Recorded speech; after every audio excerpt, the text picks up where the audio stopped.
In the name of the Father, and the Son, and the Holy Spirit. Amen. All right, brothers and sisters, yesterday we completed the book of Nehemiah in its entirety. So now, let's see, just to confirm, yes, we are going to read the book of Esther in its entirety. 3, 4, 5, 6, 7, 8. Excuse me. 8 pages for this entire book named Esther. So we recounted how Nehemiah went into Jerusalem from Babylon. Sorry, Ezra from Babylon, and then Nehemiah is there as well and repairs the temple and fasts and mourns for the sins of their ancestors. So, without further ado, we will begin chapter 1. And this is called The Story of Vashti.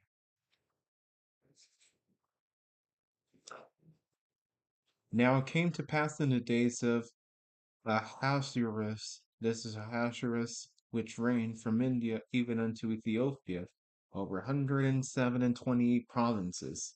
And in those days, when the king Ahasuerus sat on the throne of his kingdom, which was in Shushan, the palace. In the 3rd year of his reign, he made a feast unto all his princes and his servants, the power of Persia and Media, the nobles and the princes of the provinces being before him. When he showed the riches of his glorious kingdom and the honor of his excellent majesty many days, even 180 days. And when these days were expired, the king made a feast unto all the people that were present in Shushan the palace, both unto great and small 7 days, in the court of the garden of the king's palace, where were white, green, and blue hangings fastened with cords of fine linen and purple to silver rings and pillars of marble. The beds were of gold and silver, upon a pavement of red and blue and white and black marble. And he gave them drink in the vessels of gold, the vessels being diverse from one another, and royal wine in abundance, according to the state of the king. And the drinking was according to the law. None did compel, for so the king had appointed to all the officers of his house that they should do according to every man's pleasure. Also Vashti the queen made a feast for the women in the royal house of which belonged to King Ahasuerus. On the 7th day, when the heart of the king was merry with wine, he commanded Mehuman, Vishta, Harbona, Bigtha, and Abagtha, Zethar, and Carcas, the 7 chamberlains that served in the presence of Ahasuerus the king, to bring Vashti the queen before the king with the crown royal, to show the people and princes her beauty, for she was fair to look of. But Queen Vashti refused to come at the king's commandment by his chamberlains. Therefore was the king very wroth, and his anger burned in him. Then the king said to the wise men which knew the times, God bless you, folks, by the way, who are joining in. Welcome. Join me in reading this book of Esther in the King James Bible. Okay.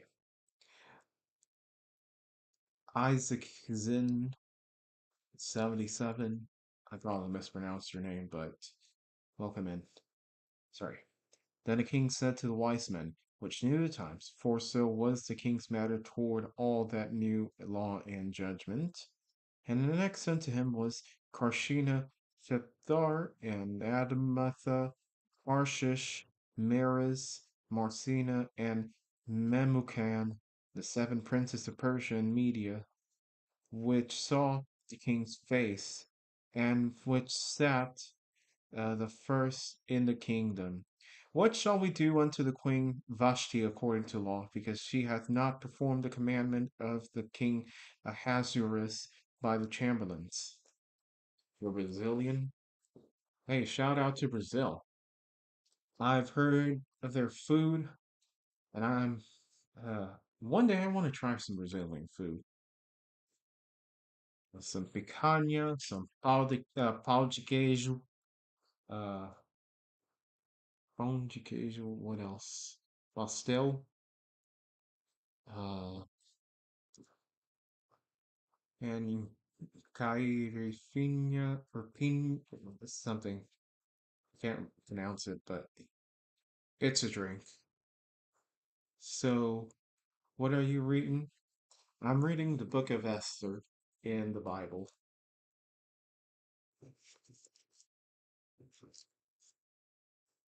And Mecuman answered before the king and the princes, Vashti the queen hath not done wrong to the king only, but to also all the princes, and to all the people that are in the provinces of the king Ahasuerus.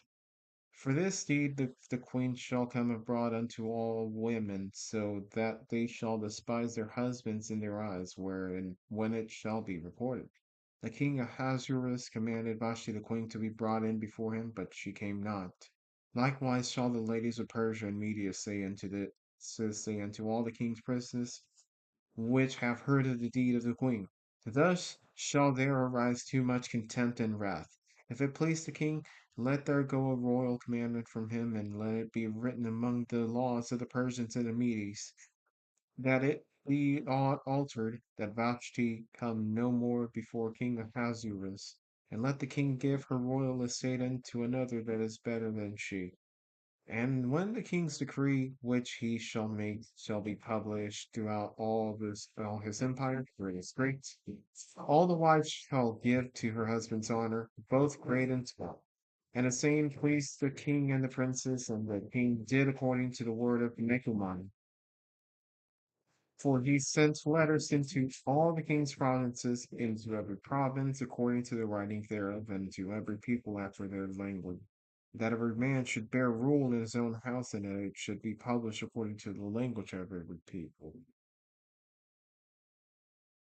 Feijoada, uh, feijoada, um, that's beans, right? A bean dish. I just have to look it up just to remind myself what it looks like. Oh,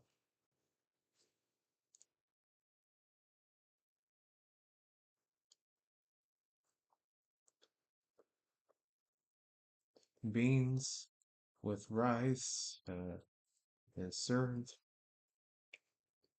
What else? We've got some, it looks like oranges without the peel, without the zest, I mean. And then, well, you can serve it like that. Too bad my English isn't that good. I'd love to hear the word of God. Well, guess what? My mother's from Mexico, so her English isn't good either, so you're not alone. But, I thank you. Uh, my my Brazilian is not the best. All I know is saúde, bom dia. What else?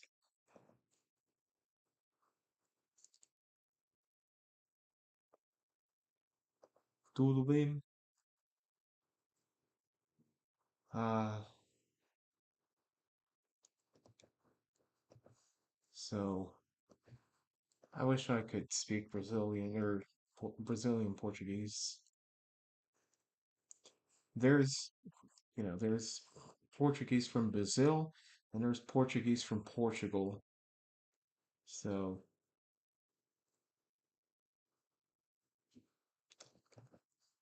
either one, good, awesome.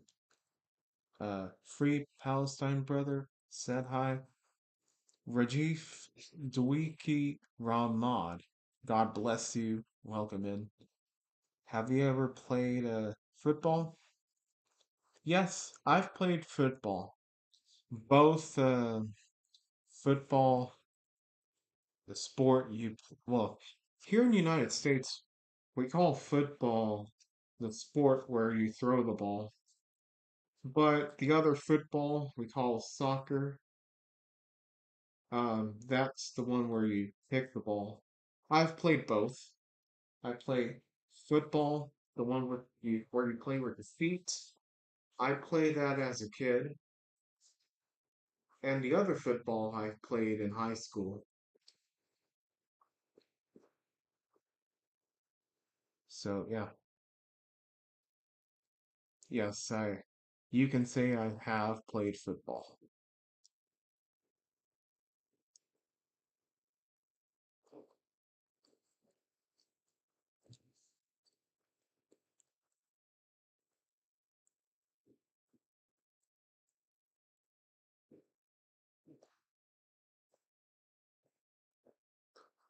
All right, CR7 or Messi? Um, I'd say, since Messi has a championship, World Cup, I mean, yes, I'd say Messi just because he has a World Cup. He's won a World Cup before. What? But I'll say Ronaldo, if he can win a World Cup, then he's in the conversation. What are the streets like in your country? Could you please show us? Uh, I'll show you, I'll try to show you from here. Let me see if I can pull up um,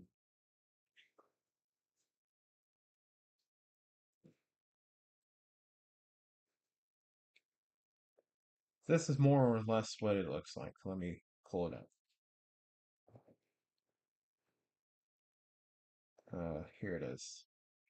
So this is what it looks like where I live.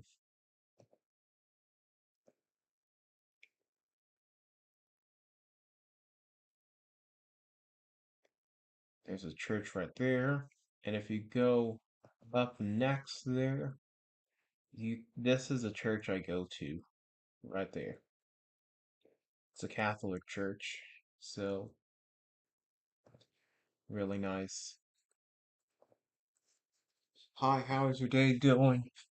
God bless you, Mr. Shea, and God bless you, Christian, for coming in. Happy Sunday indeed. Let me just close this up. Okay, so we just finished chapter one. So it has a lonely vibe. Oh, it does, but at the same time, it's not uh, crowded, and there's more space, so it doesn't feel all jammed, like packed like sardines. In Mexico, you'd see houses next to each other, all as though if it's one building. Yeah. All right.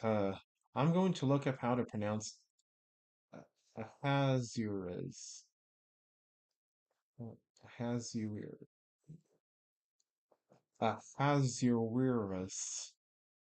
That's going to be a hard thing to pronounce. Yes, it's a small city.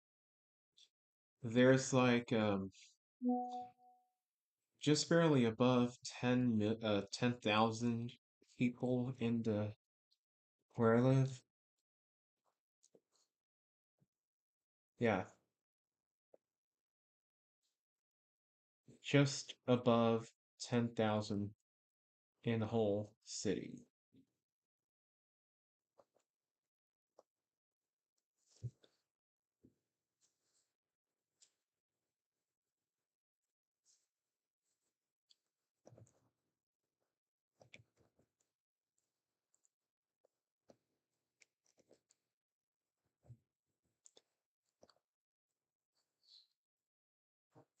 Okay, let me see if I can pronounce his name right.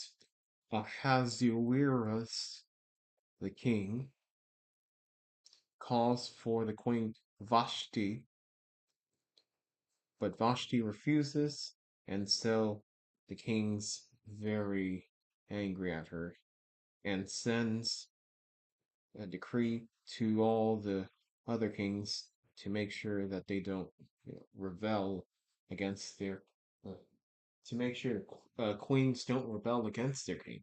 Houston is so large that many of the suburban areas give off a small town feel, just like Port Lavaca does. Yes, you're right.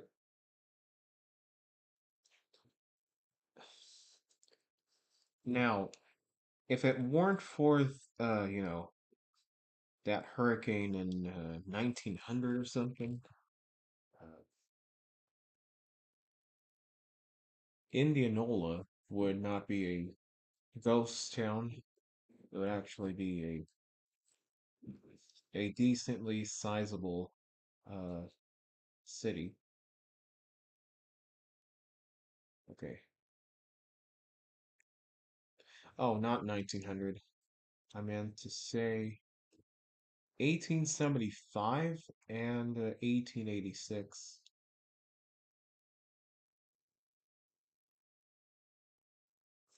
1900 was Galveston. My goodness.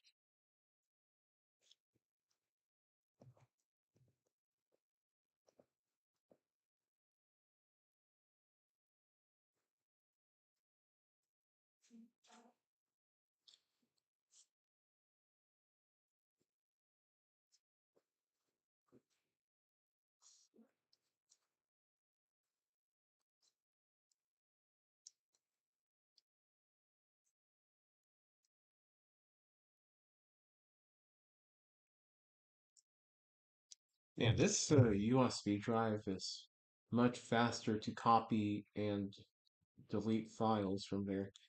This one is slow. This SanDisk is fast.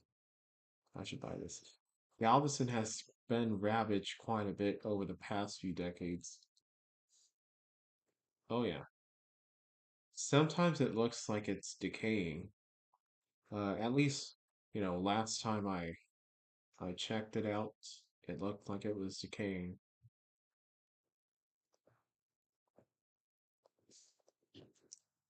So yeah,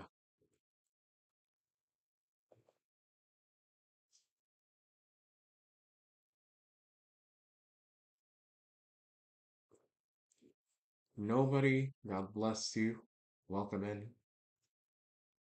Um,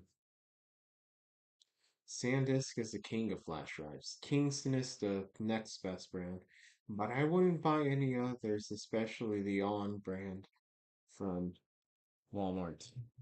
Oh yeah. Uh, I've seen their TVs on there, the On brand, and they may or may not be related to Element Electronics. Uh, oh no. Actually, I'll take that back. Uh, Hello everyone. Step it up in here. Double tap your screen to like. It's free to like and subscribe. They help the algorithms. Thank you. Thank you. I bought a pack of the on flash drives not long ago, and only one of them in the package worked.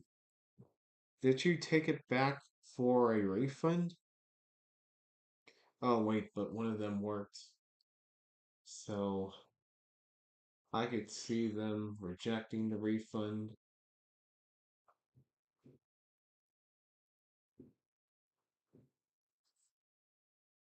Okay. Yeah, there's a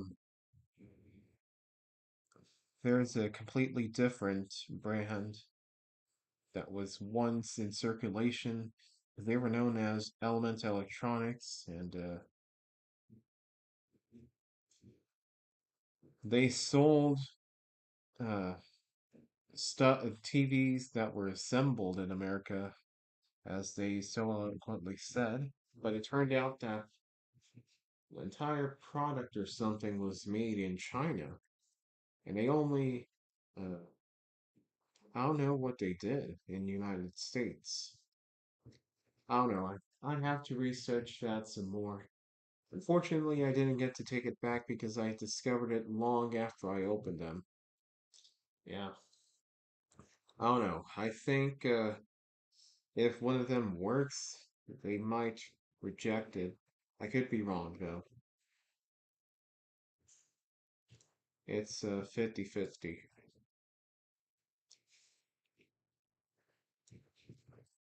All right. How long is this? Okay, so chapter 2 of Esther has two sections. Esther made queen, which is the biggest one, and Mordecai saves the king's life.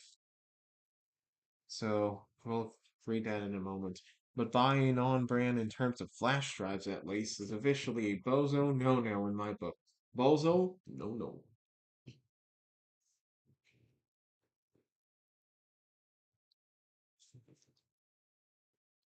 Yeah, stick with SanDisk.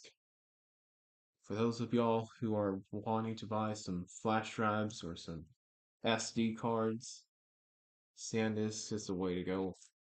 Actually, wait, no. Maybe not SD cards. I don't know. Oh, they do make SD cards. Are they SanDisk though? Wait, am I tripped? Oh, yeah, SanDisk also works. So yeah, I own a PNY branded SD card. Well, micro SD. Nowadays, it's the micro SD that if you want to plug it into a big SD port, you'd have to like use an adapter for it. So yeah,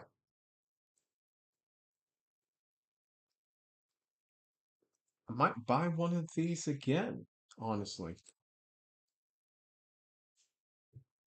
Okay, so PNY and Western Digital are great brands too. Western Digital. I've heard of Western Digital before uh, on somebody's video about uh,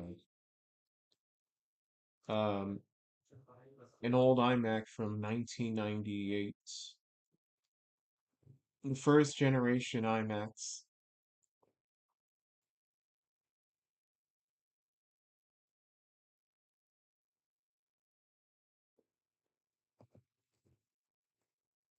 What does their SD cards look like? Oh, I love the packaging and I love the color. Yeah, all right. Let's read chapter 2, Esther Made Queen. You can still type in your comments right there, and I'll get to them right after I finish this chapter. All right. Chapter 2, Esther Made Queen. After these things, when the wrath of King Ahasuerus was appeased, he remembered Vashti and what she had done, and what was decreed against her. Then said the king's servants that ministered unto him, let there be fair young virgins sought for the king, and let the king appoint officers in all the provinces of his kingdom, that they may gather together all the fair young virgins unto Shushan the palace, to the house of the women unto the custody of Hegi, the king's chamberlain, uh, keeper of the women, and let their thanks for purification be given them. And let the maiden which pleaseth the king be queen instead of Vashti. And the thing pleased the king, and he did so. Now in Shushan the palace where was a certain Jew, whose name was Mordecai, the son of Jair, the son of Shimei, the son of Kish, a Benjamite, who had been carried away from Jerusalem with the captivity, which had been carried away with Jeconiah, or Jeconiah, the king of Judah, whom Nebuchadnezzar, the king of Babylon, had carried away. And he brought up Hadassah, that is, Esther, his uncle's daughter, for she had neither father nor mother, and the maid was fair and beautiful, whom Mordecai, when her father and mother were dead, took for his own daughter. So it came to pass when the king's commandment and his decree was heard, and when many maidens were gathered together unto Shushan the palace, to the custody of Hegai, that Esther was brought also unto the king's house, to the custody of Hegai, keeper of the women.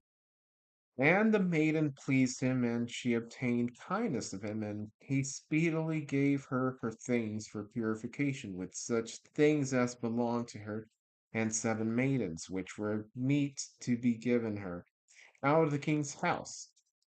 And he preferred her and her maids unto the best place of the house of the women.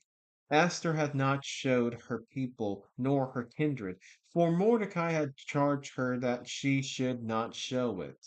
And Mordecai walked every day before the court of the women's house to know how Esther did and what should become of her.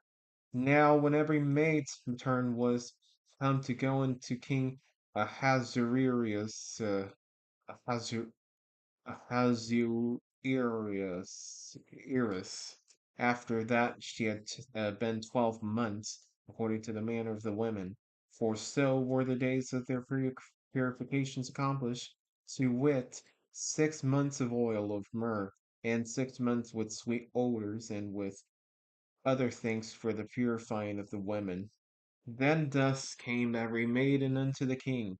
Whatsoever she desired was given her to go with her out of the king's house of the women unto the king's house.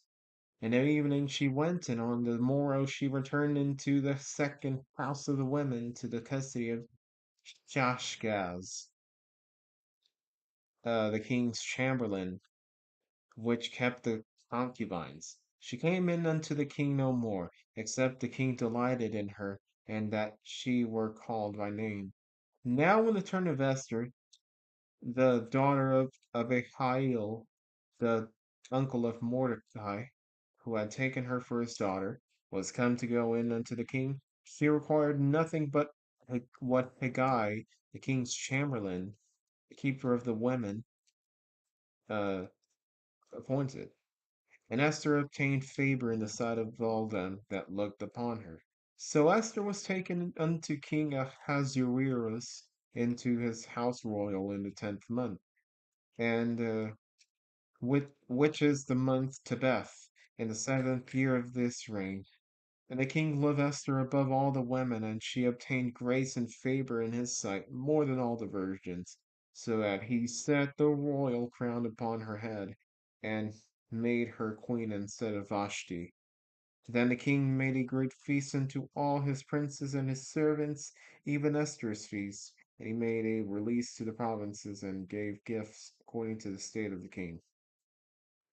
And when the virgins were gathered together the second time, then Mordecai sat in the king's gate. Esther had not yet showed her kindred nor her people, as Mordecai had charged her. For Esther did the commandment of Mordecai, like as when she was brought up with him. Mordecai saves the king's life. In those days, while Mordecai sat in the king's gate, 2 of the king's chamberlains, Bigthan and Teresh, of those which kept the door, were wroth, and sought to lay hand on the king Ahasuerus. And the thing was known to Mordecai, who told it unto Esther the queen. And Esther certified the king thereof in Mordecai's name.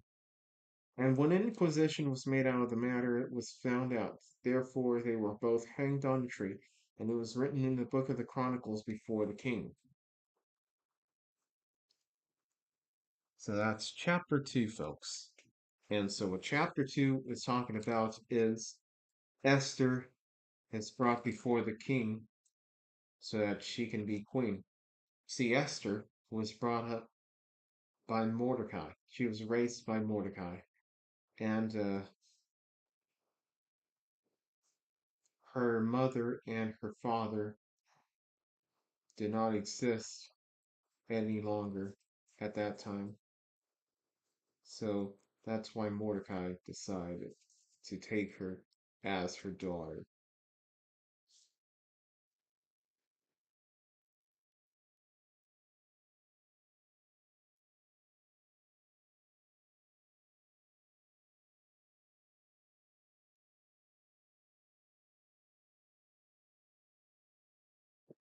So, and then Mordecai and Esther are aware that the two king chamberlains are angry with them and try to slay the king. So they save the king's life and they are hanged, and it's written in the Chronicles.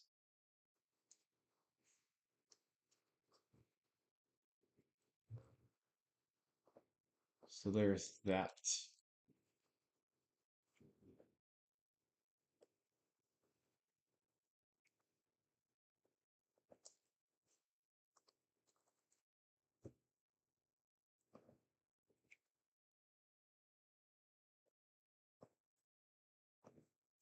Okay, so chapter 3 is next.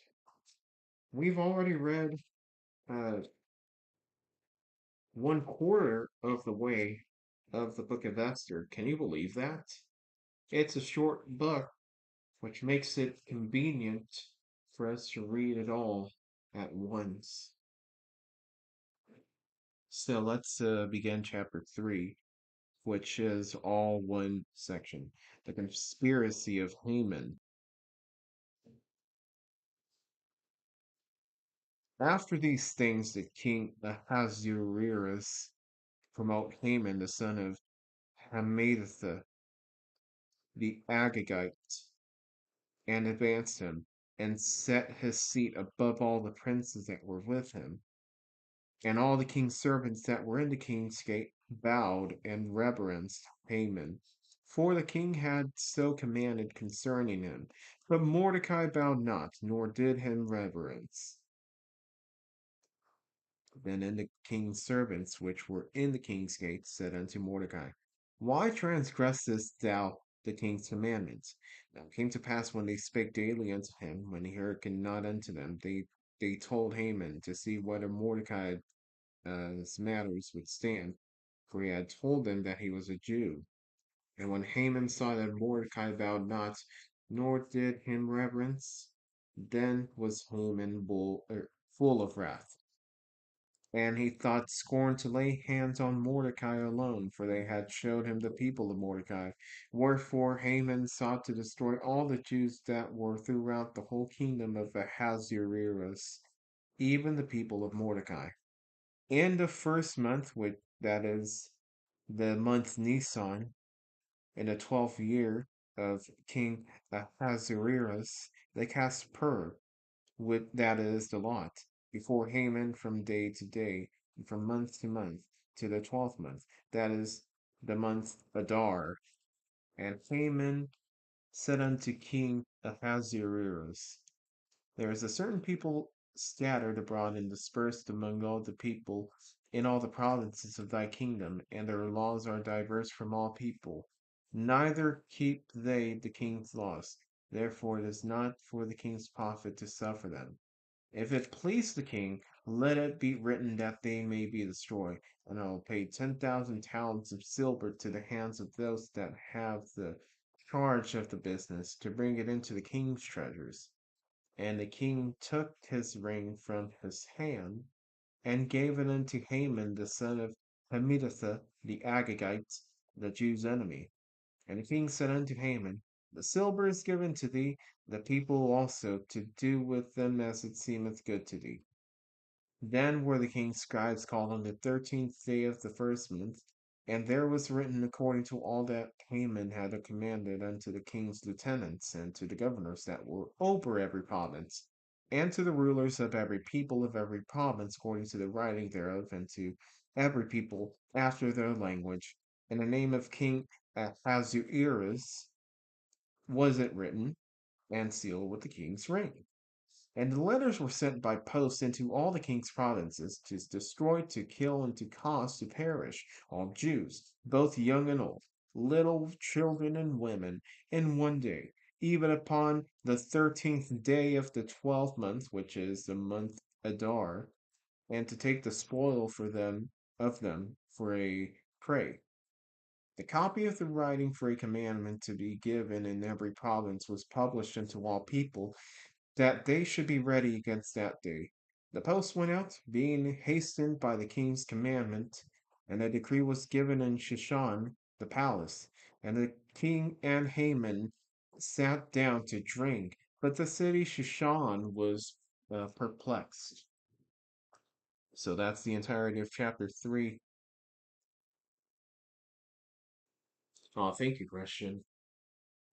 Um, you know, I'm not the best at summarizing the chapters, but I try to gather what I know and what I understand.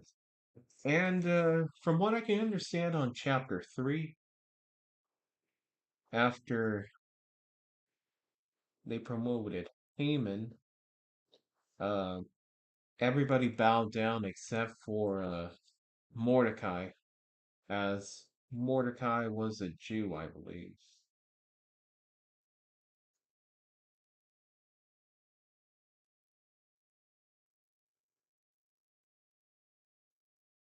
And if I understand correctly, after Haman witnessed that, well, he sought with the king to kill all the Jews with kind of like a wanted. You know how there's these wanted signs, these wanted posters, and they'll pay you this amount of money. That's basically what I think they're doing. Wow, you were right. This book is really short, but your summaries are great because it helps me understand what is going on if I struggle to understand how the Bible itself explains it. Thank you.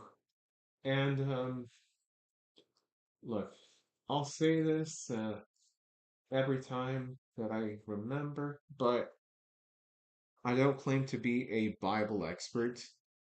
I don't claim to know everything in the Bible. In fact, I can say for sure that there are things in the Bible which I already forgot of how they work. Um, but I try my very best to understand them and to communicate them.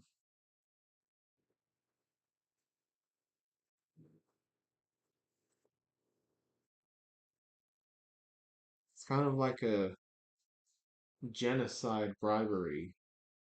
I don't know if that's the right word to explain it, but I think that's what's happening in chapter 3. They're trying to kill all these peoples and offer them silver.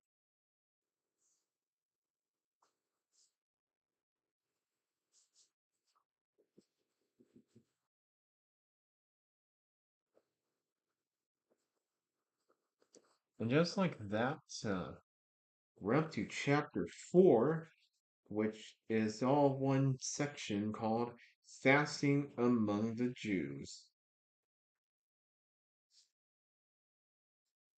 Huh.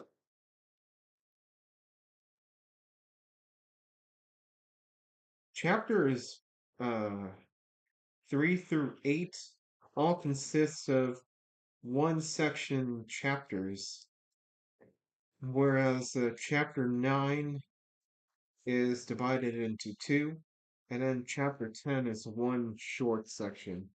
So, yeah. After this book, folks, the book of Job is going to be read starting tomorrow. So, let's start chapter 4, which is Fasting Among the Jews. All right. When Mordecai perceived all that was done, Mordecai rent his clothes and put on sackcloth with the ashes, and went out into the midst of the city, and cried with a loud and a bitter cry, and came even before the king's gate, for none might enter into the king's gate clothed with sackcloth.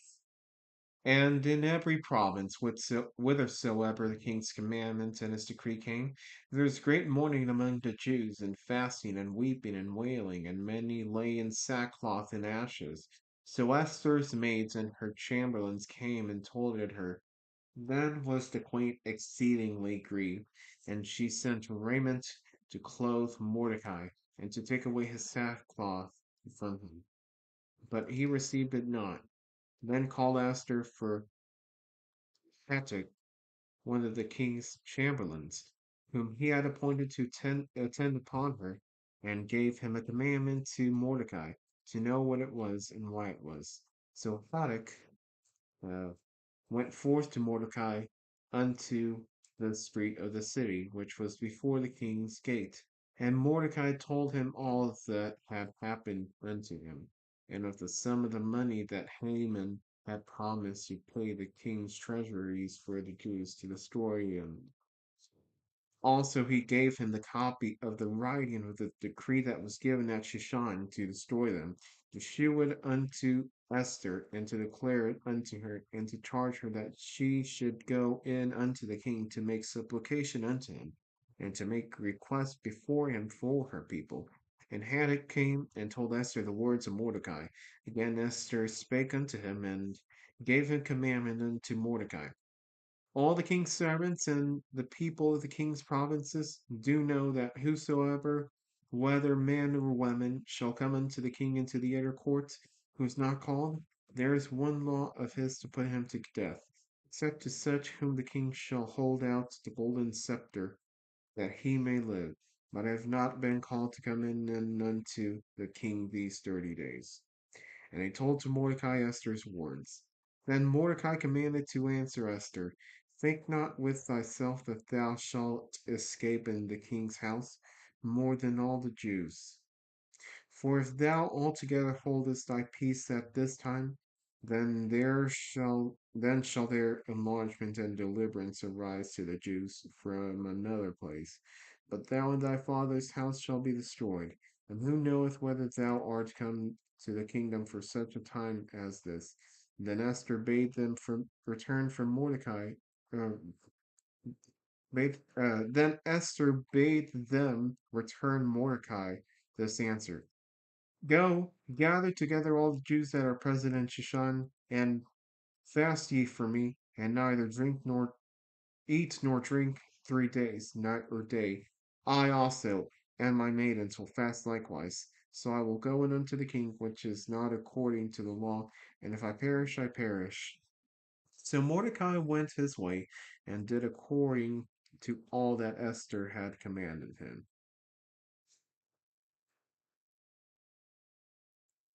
All right, so chapter 4 is Mordecai and all the Jews are fasting.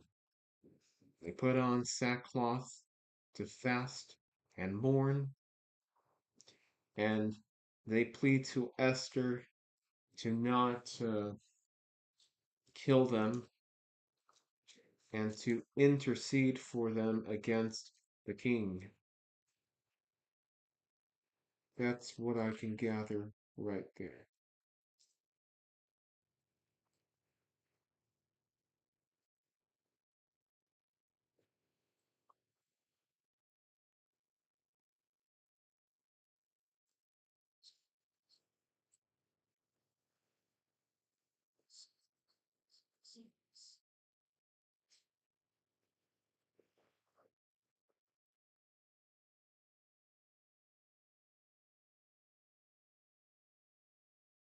Okay,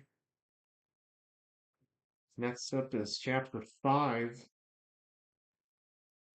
the courage of Esther. And with that, we would already be halfway.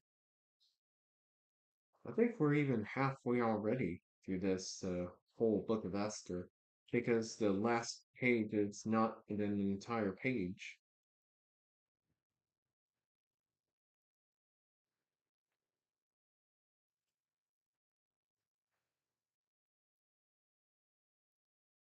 Okay, let's chapter 5, the courage of Esther. Now it came to pass on the third day that Esther put on her royal apparel and stood in the inner court of the king's house over against the king's house. And the king sat upon his royal throne in the royal house over against the gate of the house. And it was so, when the king saw Esther the queen standing in the court, that she obtained favor in his sight, and the king held out to Esther the golden scepter that was in his hand. So Esther drew near and touched the top of the scepter. And said the king unto her, What wilt thou, Queen Esther, and what is thy request? It shall be even given thee to the half the kingdom. And Esther answered, If it seem good unto the king, let the king and Haman come this day unto the banquet that I have prepared for him. And the king said, Because Haman cause Haman to make haste that he may do as Esther had said. So the king and Haman came to the banquet that Esther had prepared. And the king said unto Esther at the banquet of wine, What is thy petition? And it shall be granted thee. And what is thy request? Even to the half of the kingdom it shall be performed. Then answered Esther and said, My petition and my request is, if I have found favor in the sight of the king, as if it pleased the king to grant my petition and to perform my request, let the king and Haman come to the banquet that I shall prepare for them, and I will do tomorrow as the king hath said. Then went Haman forth that day, joyful and with a great glad heart. But when Haman saw Mordecai in the king's gate, that he stood up, not up, nor moved for him, he was full of indignation against Mordecai. Nevertheless, Haman refrained himself, and when he came home, he sent and called for his friends and Zeresh, his wife. And Haman told them of the glory of his riches and a multitude of his children, and all the things wherein the king had promoted him, and how he had advanced him above the princes and servants of the king. Haman said, moreover, Yes, Esther the queen did let no man come in with the king unto the banquet that she had prepared but myself. And tomorrow I am invited unto her also with the king. Yet all this availeth me nothing, so long as I see Mordecai the Jew sitting at the king's gate.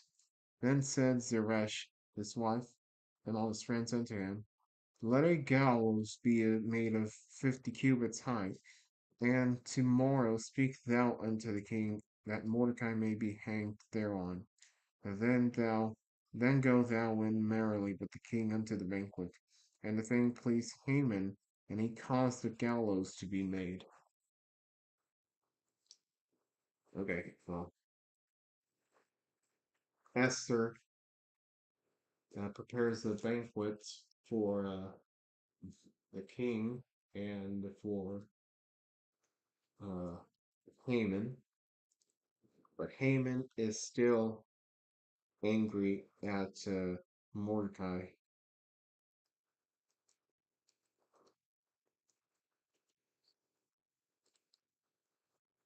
So his wife, excuse me, tells him that maybe build something and ask that Mordecai may be hanged so that he can be happy.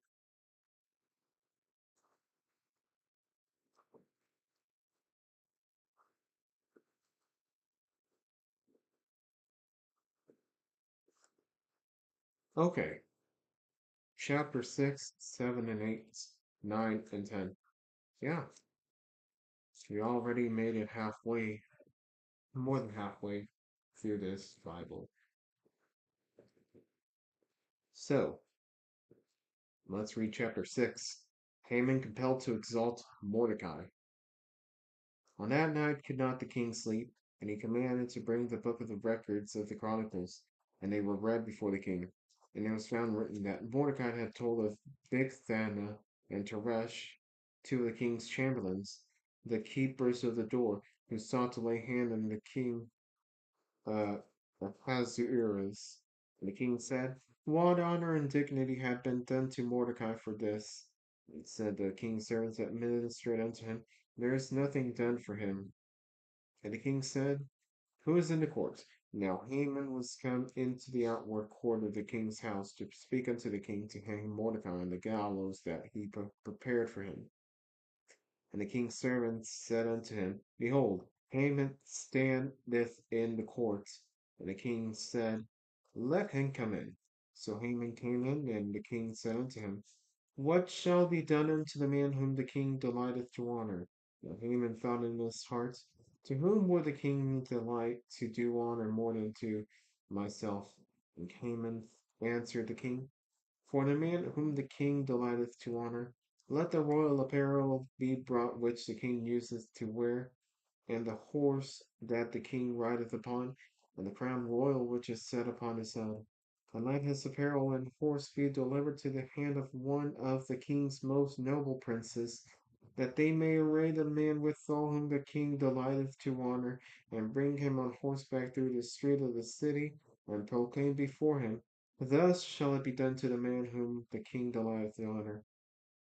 And the king said to Haman, Make haste, and take the apparel and the horse, as thou hast said, and do even so to Mordecai the Jew, that sitteth at the king's gate. Let nothing fail of all that thou hast spoken. And took Haman the apparel and the horse, and arrayed Mordecai, and brought him on horseback through the street of the city, and proclaimed before him, Thus it shall be done unto the man whom the king delighteth to honor. And Mordecai came again to the king's gate, but Haman hasted to his house mourning, and having his head covered. And Haman told Zeresh his wife and all his things, everything that had befallen him. Then said his wise men, and Zeresh his wife unto him, If Mordecai be of the seed of the Jews, before whom thou hast begun to fall, thou shalt not prevail against him, but shalt surely fall before him. And while they were yet talking with him, came the king's chamberlains, and hasted to bring Haman unto the banquet that Esther had prepared. So chapter 6 says, Haman is summoned to the king and is told to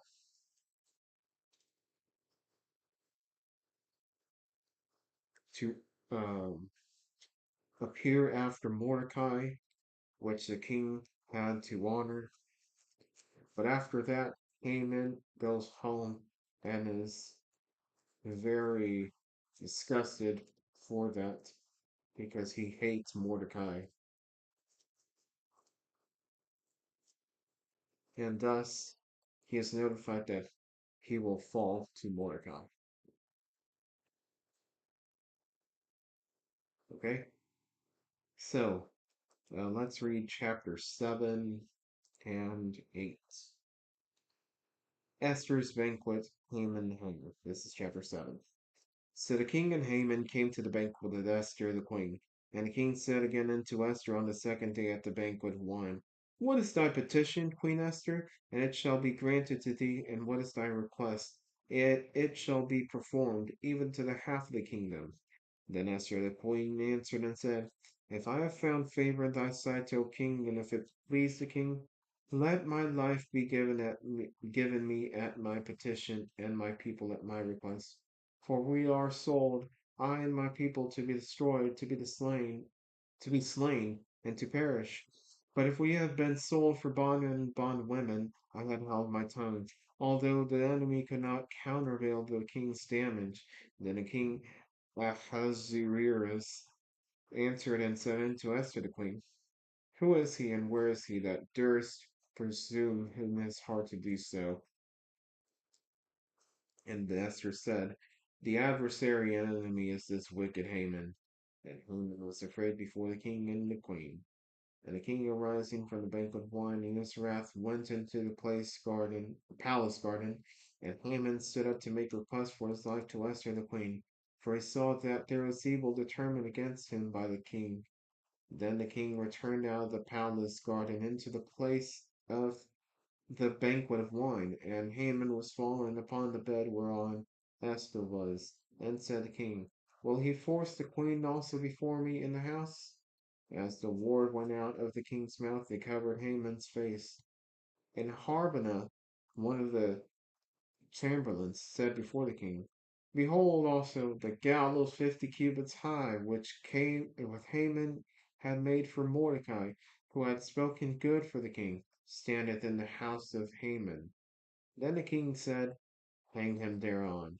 So they hanged Haman on the gallows that he had prepared for Mordecai. Then was the king's wrath pacified. Thank you, Christian. And likewise, chapter 7, well, Haman comes to the banquet, and Esther petitions for him to be hanged. And also, one of the chamberlains also uh, testifies against Haman and points to the gallows where Mordecai would have been hanged had Haman survived. And so Haman is hanged, and thus is the end of Haman.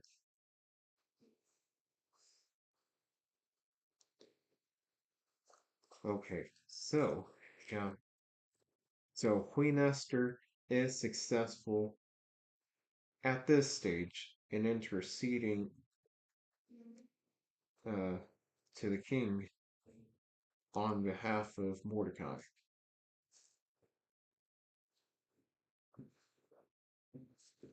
Chapter 8, the Vengeance Order. On that day did the king Ahasuerus give the house of Haman, the Jew's enemy, unto Esther the queen. And Mordecai came before the king, for Esther had told what he was unto her. And the king took off his ring, which he had taken from Haman, and gave it unto Mordecai. And Esther set Mordecai over the house of Haman. And Esther spake yet again before the king, and fell down at his feet, and besought him to with tears to put away the mischief of Haman the Agagite, and his device that he had devised against the Jews.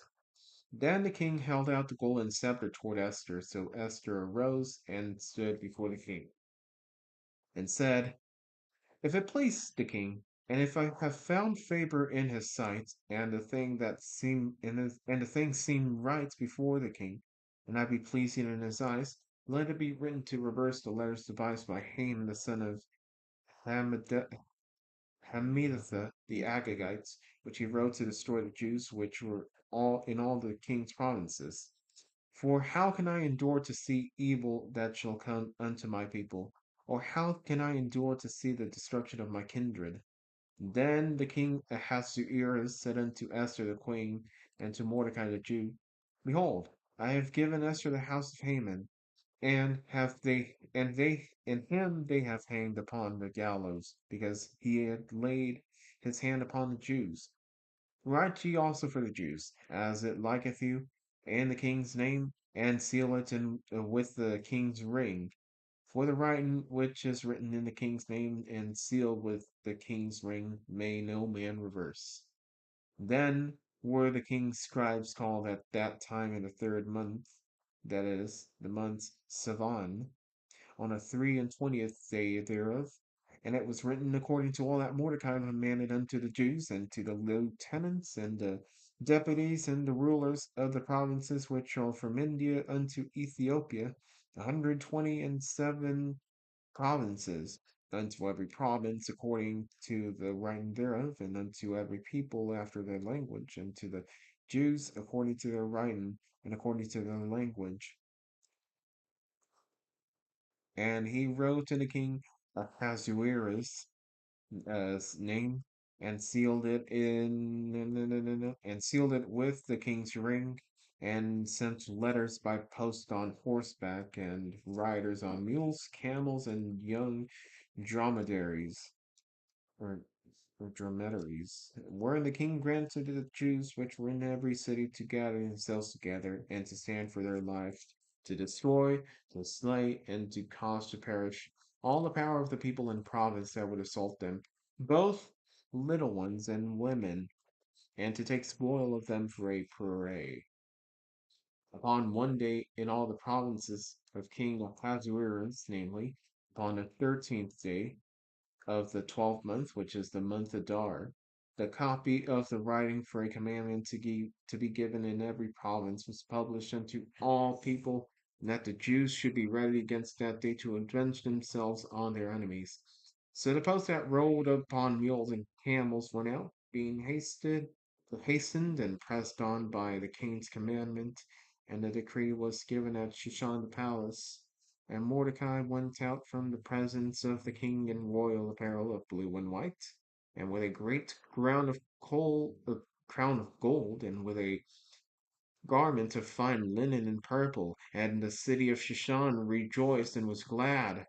The Jews had light and gladness and joy and honor, and in every province and in every city whithersoever the king's commandment and his decree came, the Jews had joy and gladness, a feast and a good day. And many of the people of the land became Jews, for the fear of the Jews fell upon them. So after Haman is hanged, comes Queen Esther to petition to the king on behalf of Mordecai again and the Jews to remove the law that orders the Jews to be killed for silver. And so that's removed, and the Jews are protected across the nations from India unto Ethiopia, as it says here. And thus the Jews are saved.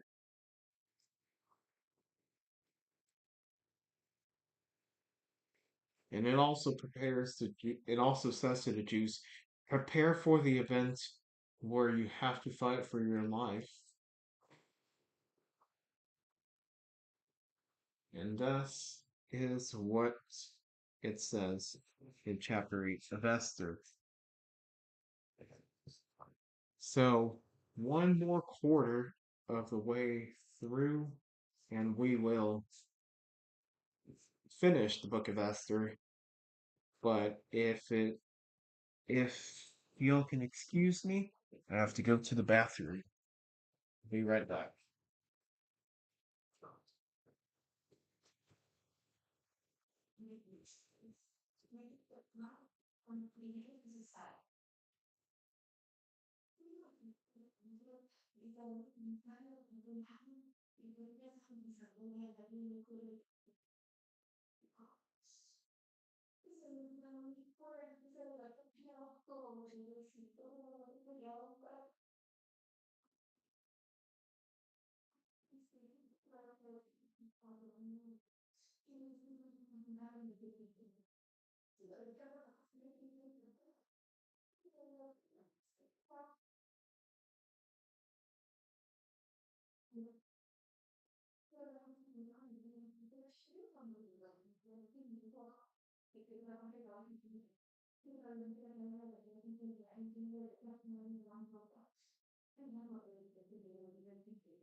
I have returned.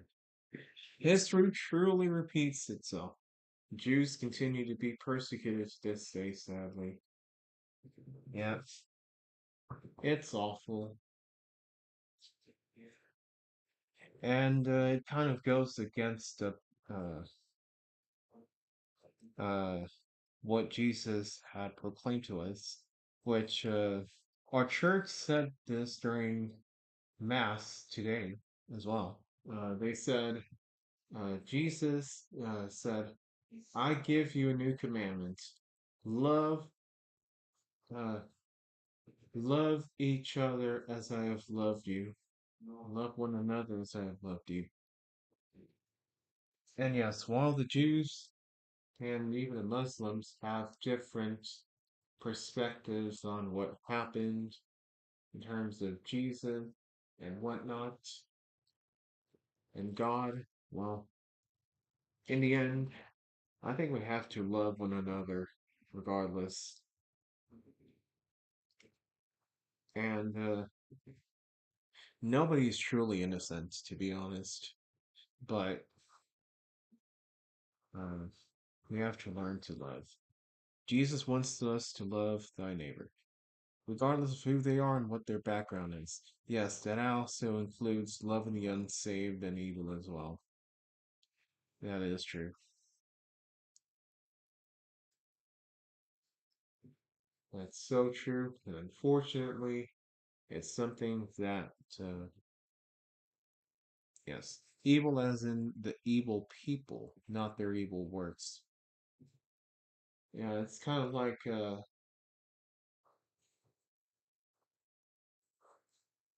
in a way, like Meatloaf.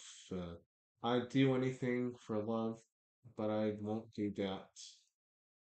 Uh, although I kind of rephrase it and do, I love you, but I won't do that.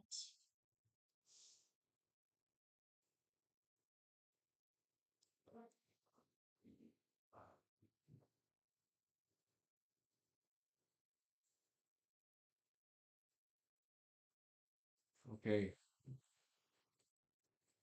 so chapter 9 is divided into two sections, and chapter 10 is its own small part. Okay, chapter 9 is the vengeance executed. Now in the 12th month, which is the month of Adar, on the 13th day of the same, when the king's commandment and his decree drew near to be put into execution, in the day that the enemies of the Jews hoped to have power over them, though it was turned to the contrary, that the Jews had rule over them that hated them, the Jews gathered themselves together in their cities throughout all the provinces of the king Ahasuerus to lay hand on such as sought their hurt, and no man could withstand them, for the fear of them fell upon all people. And all the rulers of the provinces and the lieutenants and the deputies in the office of the king helped the Jews, because the fear of Mordecai fell upon them. For Mordecai was great in the king's house, and his fame went out throughout all the provinces. For this man Mordecai waxed greater and greater.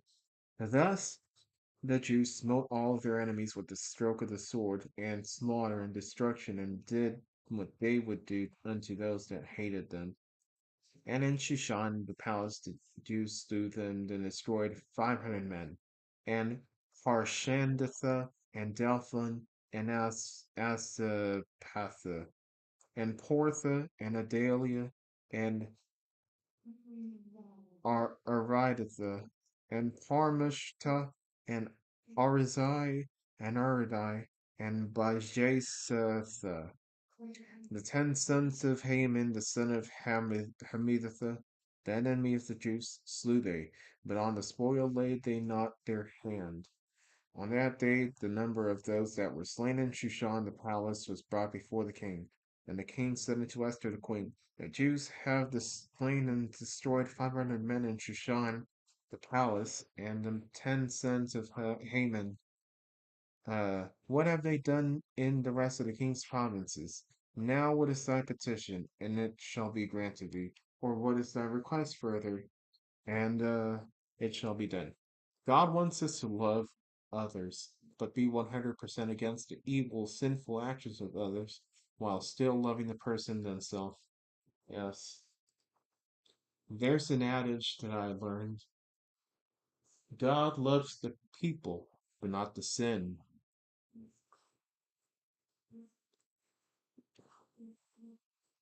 Yeah. God loves the people, not the sin. That's that's a big fish. Okay, anyways. Then said Esther, if it please the king, let it be granted to the Jews which are in Shushan to do unto morrow uh, also according unto this day decree, and let Haman's 10 sons be hanged upon the gallows. And the king commanded it so to be done, and the decree was given at Shushan, and they hanged Haman's 10 sons. For the Jews that were in Shushan gathered themselves together on the 14th day also of the month Adar, and slew 300 men at Shushan, but on the prey they laid not their hand. But the other Jews that were in the king's provinces gathered themselves together and stood for their lives and had rest from their enemies, and slew their foes 75,000.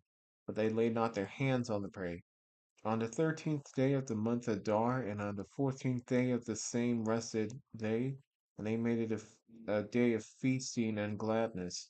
But the Jews that were at Shushan assembled thereof, and on the 13th day thereof, and on the 14th day thereof, and on the 15th day of the same day rested, and they made a day a feasting and gladness.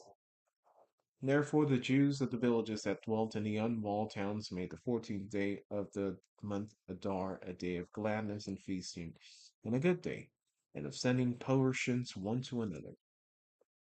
That's right. Someone could commit a truly heinous act, but God still commands us to love that person who did it. Yeah. Um, you know, it's tough. Like I know my uncle was killed, and my mom is suffering graciously for that, or greatly, I mean to say, and she's finding it hard to not hate the murderers. Uh, it's tough, but yes, two hardened hearts will never cooperate with each other. If one heart is hardened, another one opens, then even then, there's some grace in that. And yes, again, God loves the people, but not the sin. Okay, the feast of Purim instituted. And Mordecai wrote these things and sent letters unto all the Jews that were in the provinces of the king of Ahasuerus, both nigh and far, to establish this among them, that they should keep the 14th day of the month Adar, and the 15th day of the same, yearly. As the days wherein the Jews rested from their enemies, and the month was turned into them from sorrow to joy, and from mourning into a good day, that they should make them feasting of days of feasting and joy, and of sending portions one to another, and gifts to the poor. And the Jews undertook to do as they had begun, and as Mordecai had written unto them, because Haman the son of Hammedatha, the Agagites, the enemy of all the Jews, had devised against the Jews to destroy them, and had cast that is, the lot, to consume them and to destroy them. But when Esther came before the king, he commanded by letters that his wicked device, which he devised against the Jews, should return upon his own head, and that he and his sons should be hanged on the gallows. Wherefore they called these days Purim, after the name of Pur. Therefore, for all the words of this letter, and of that which they had seen concerning this matter, and which had come unto them, the Jews ordained and took upon them, and upon their seed, and upon all such as joined themselves unto them, so as it should not fail, that they would keep these 2 days according to their writing, and according to their appointed time every year, and that these days should be remembered and kept throughout every generation, every family, every province, and every city, and that these days of Purim should not fail among the Jews, nor the memorial of them perish from their seed. Then Esther the queen, the daughter of Abihail, and Mordecai the Jew, wrote with all authority to confirm this second letter of Purim. And he sent the letters into all the Jews to the 127 provinces of the kingdom of Ahasuerus with words of peace and truth to confirm these days of Purim as their times appointed, according as Mordecai the Jew and Esther the queen had enjoined them, and as they had decreed for themselves and for their seed, the matters of the fastings of their cry. And the decree of Esther confirmed these matters of Purim, and it was written in the book. Okay. So, uh, chapter 9, the Jews kill their enemies. That's all you need to know. Okay, the Jews kill their enemies, cross all the lands that they dwell, but they don't lay their hands on the victims nor their belongings, and eventually, because of this, they give thanks by feasting and offering to the poor and giving to each other, and they celebrate because they have slain their enemies.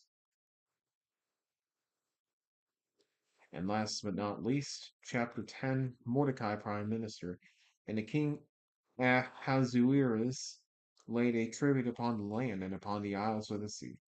And all the acts of his power and of his might and the declaration of the greatness of Mordecai were unto the king advanced him. Are they not written in the book of the chronicles of the kings of Media and Persia?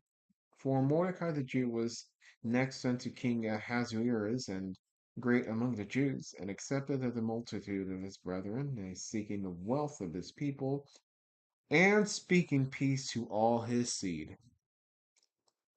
The word of the Lord. Thanks be to God. Chapter 10, Ahasuerus uh, lays a tribute after all that Mordecai was able to do.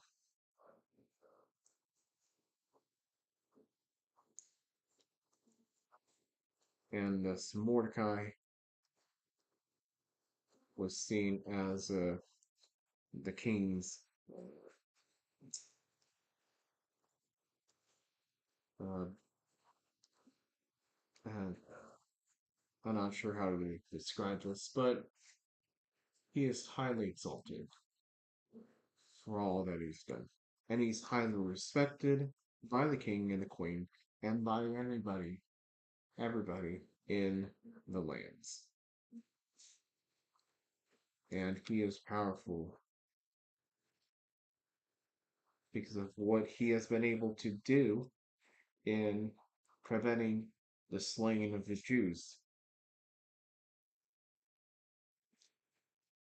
and instead slaying those who are against the Jews. So he turned it's like he turned a curse into a blessing. So quickly let's summarize Esther. Vashti is the original queen to Ahasuerus, but she does not want to come before the king, so the king changes the queen to Esther, who was taken from Mordecai, her adopted father. And then Mordecai saves the king's life, who was about to be slain. And then Haman uh, is wroth against Mordecai because Mordecai did not bow before him. And because of that, he decides to prepare to slay Mordecai. And then Mordecai tells Esther to intercede on his behalf against the king, who Haman had told to make a decree to kill all of the Jews.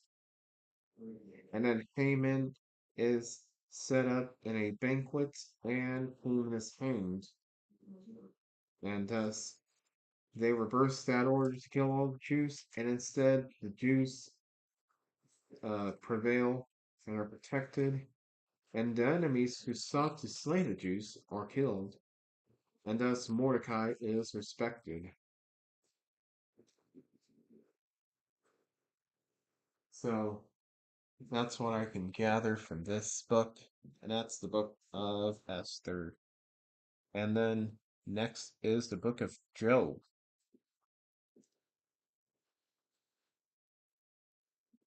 Book of Job is next, and we'll start tomorrow. Tomorrow, I might stream from the airport because I'll be at the airport because I'm gonna be flying to Mexico. Yes, we'll be going from Bush Intercontinental Airport all the way to Mexico.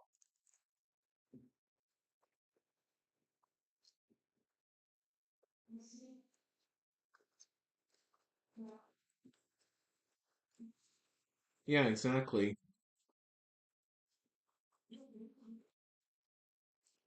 What might be a curse at first, God will turn into a blessing.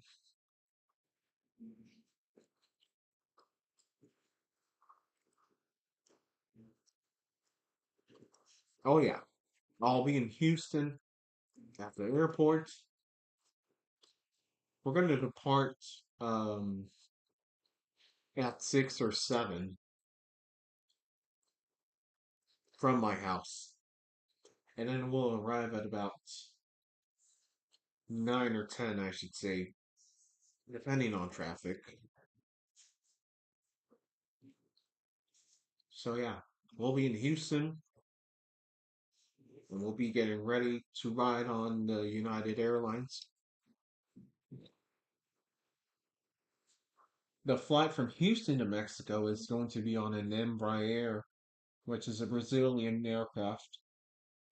And then we'll fly back to Houston on a Boeing 737 700 or 800, I'm not sure. One of the next generation aircrafts of the 737. God uses everything for good, no matter what it is. And He will never place us in a position that we cannot handle. Yeah, that's right. If it seems like the enemy is going to score a touchdown, he throws a pass and is intercepted, and the good guys score a touchdown out of it. Or the enemies fumble the ball and the other team recovers it. Big old jet airliner, don't carry me too far away. Oh, big old jet airliner, 'cause it's here that I got to stay. That's a song that's been appearing on Jack FM and on Kite for the longest time.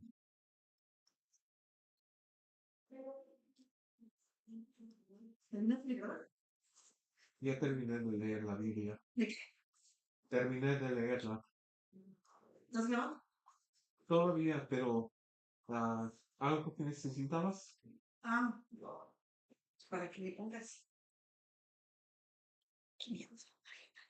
Oh, sí. Okay.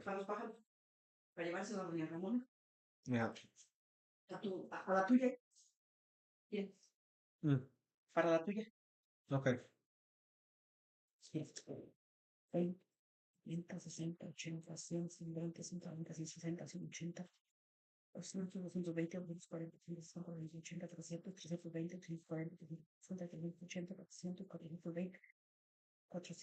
Cuarenta. 500. Okay. Gracias. Perfecto. Okay. Remember when I thought Chrissy was mad at me the first time? Not mentioned in the story. I thought it was over. Then after endless praying, January 30th happened. God 100, Satan 0. Sheesh! Remember, what seems as a curse against you, God will turn into a blessing. Uh,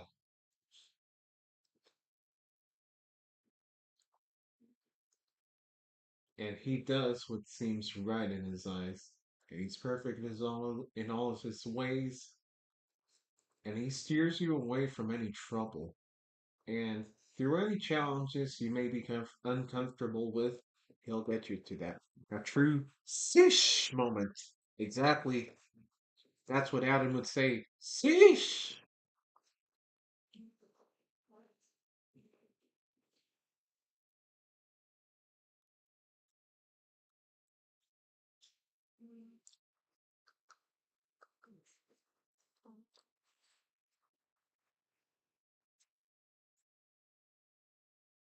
And even after that entire cafeteria chaos of junior year, things still went full circle.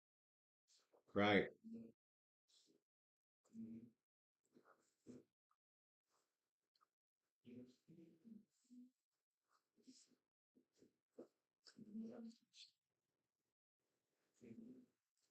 And I didn't have to do anything to restore our friendship. God just reapplied his bandage of healing, and it was like those events never happened. Right?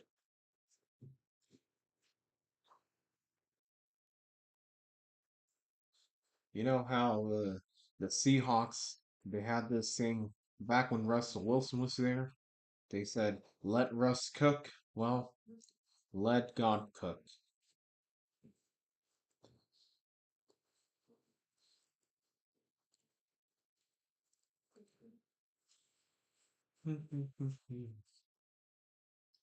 All right, so let's see what's going on. Texas A&M uh, softball, they're leading by 10. Liberty is 7. Oh, the throw got away from them. All the way to a second base. That's a double.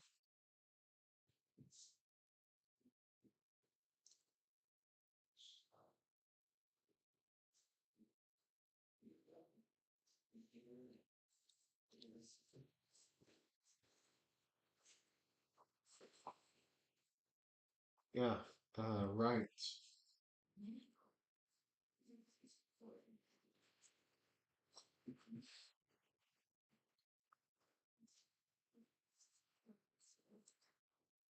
True in all ways and fashions.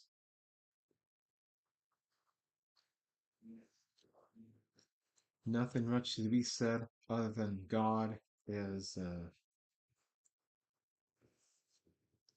God watches you and he does what's right.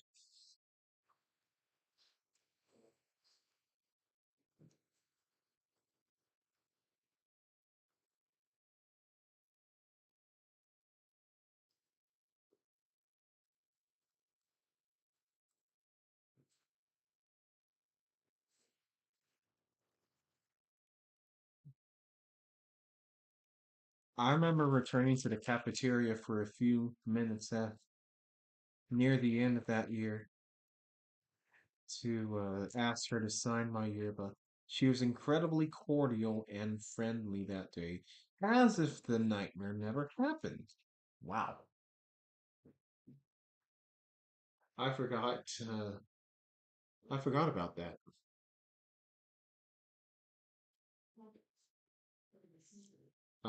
I did have my yearbook signed during my senior year by multiple people, and it was sweet. But I still stayed away regardless because I didn't know if I was still being spied on or not. Yeah,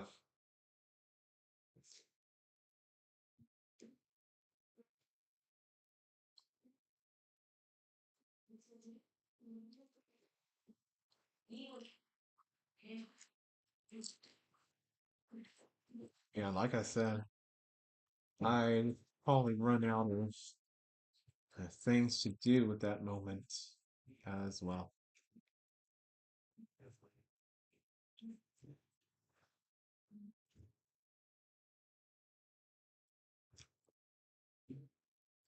Hmm.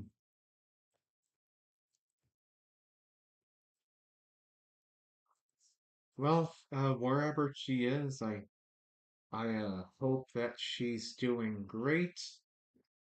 I hope that her family is all good and well. Obviously, I don't know who she is in personally, but I know you, Christian, have known her for a longer time than I have, and that's how I that's how I'm witness to that. Ooh, Texas A&M extends their lead to 11-7 in the Bryan College Station Regional softball tournament.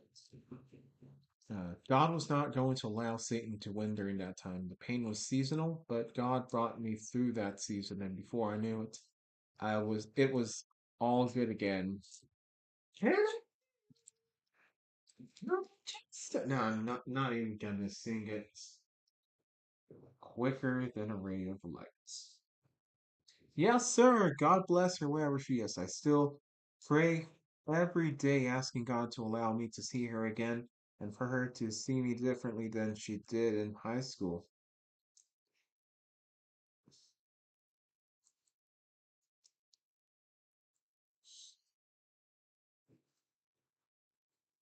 Yeah, exactly.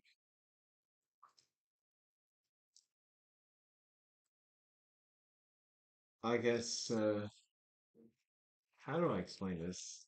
Seeing her once again, or meaning that I want her to know that I respect the fact that she is married and have no desire to or attempt to steal from her husband, and then our next interaction will be friendly. Yeah. In all cases, seeing her is like the Dallas Stars winning the Stanley Cup, which, by the way, just wanted to say um, my condolences to the Shifley family. Mark Shifley, player for the Winnipeg Jets, his father, Brad Shifley, passed away 2 nights ago, and Mark Shifley still decided to play, and thus they say that his father would be proud of him playing, and yeah, it was hard to see Mark Scheifele in the penalty box, and I'll go over that in just a moment. Yes, back in my high school. Welcome back, Mr. Shea. Once again, God bless you. I committed too many bozo no-nos that caused her boyfriend to think I was hitting on her too much. That will never be the case again. Times have changed. Stuff is easy come, easy go, and thus the pain that has been caused and inflicted upon you, although you might still remember it, I just pray that it is also easy come, easy go. Sorry to hear about that. May God be with his family during this harsh time for them. Yeah, certainly unfortunate. I remember I was on TikTok with Adam, and Adam does a YouTube stream and TikTok stream at the same time. And I was talking to him on TikTok, and I was like, uh, so during the final minute of the third period, with around 20 seconds to go, the Stars were about to get a breakaway, excuse me. They're about to get a breakaway. And then Mark Scheifele trips up Sam Steele and he takes the penalty. So he's 2 minutes in the box and they kill the period, the third period penalty, but the penalty will be carried on. And so the Stars will continue on the power play into overtime.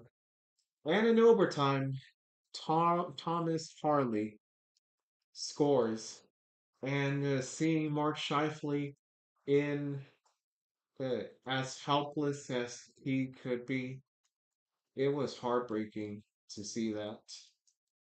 I could only imagine him.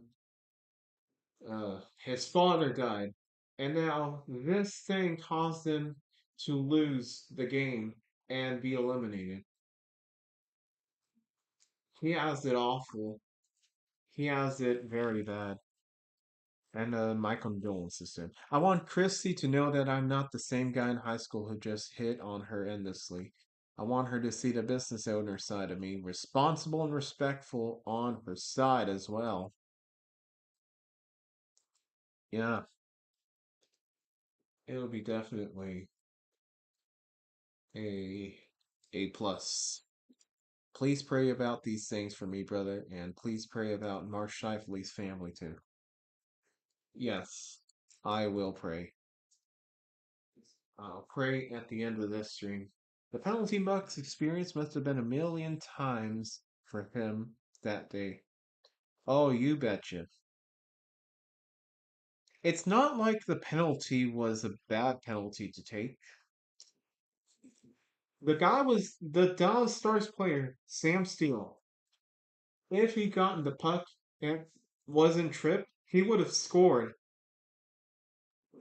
So I gotta give Mark Scheifele the I gotta give Mark Scheifele credit on trying to stop him in all his ways. Because honestly, what would be worse?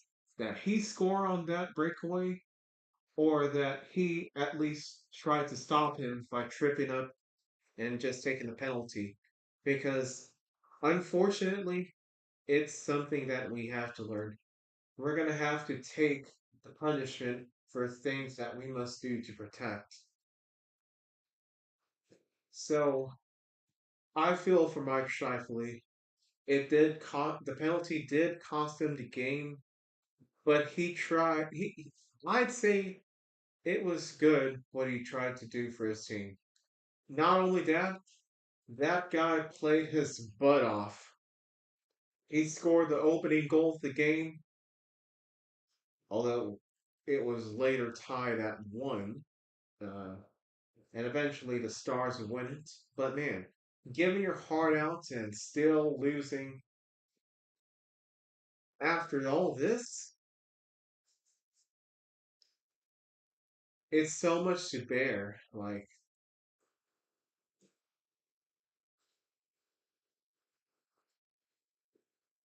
Uh, I I wouldn't want to have it that way, honestly. And I hope nobody has to experience that early in their lives. Unfortunately, that's been the case many times, but for those of y'all who've never experienced that loss, I hope that you don't get to experience that until an older age where we can handle it better.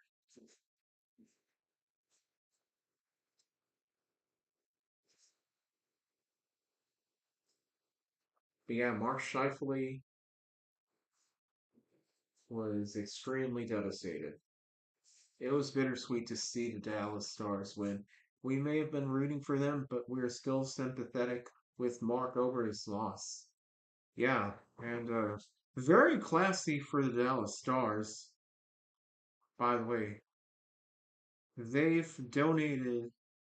Let me see if I can pull it up.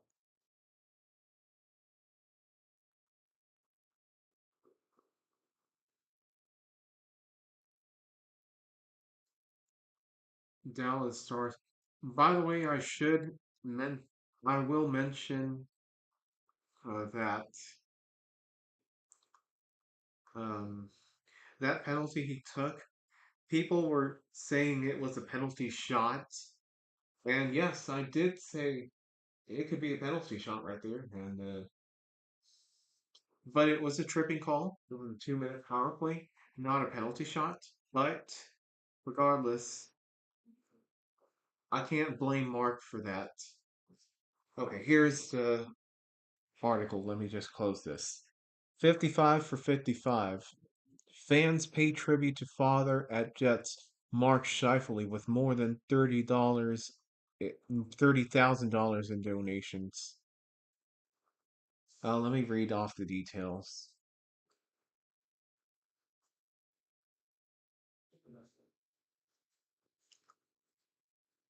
Stars showed their full support to Shifley in the handshake line afterwards, and others chose to make $55 donations, Shifley's jersey number, to the True North Youth Foundation.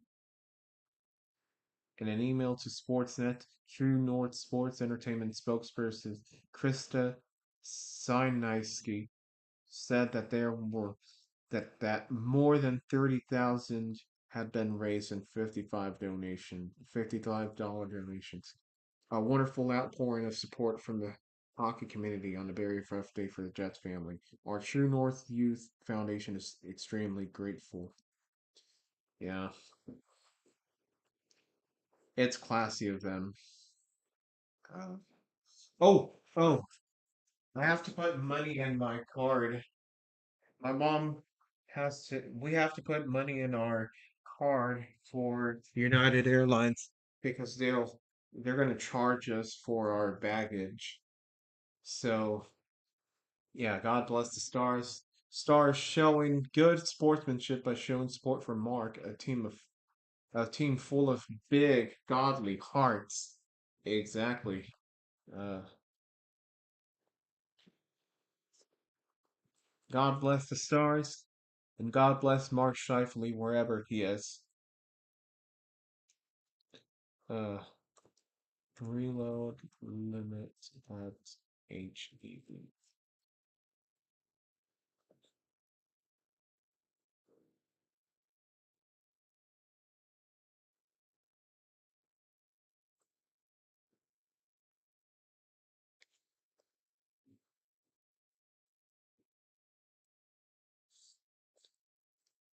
Um, quick question, Christian.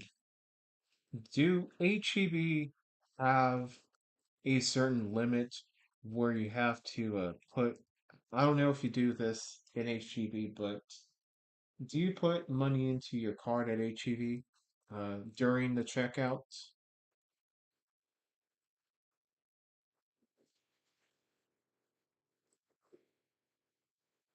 You know what?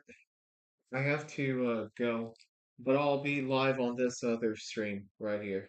Let me just start this live stream and let me head out. Thank you, folks. Uh, on this stream, go in peace and seek the love of the Lord. I'll be live right now from my phone. I'm not sure because I've never paid that way before. I just usually use my debit card. Yeah, well, Christian, I've got another live stream on the same channel and I'll be live there. I have to leave to HEB, but I'll still stick around.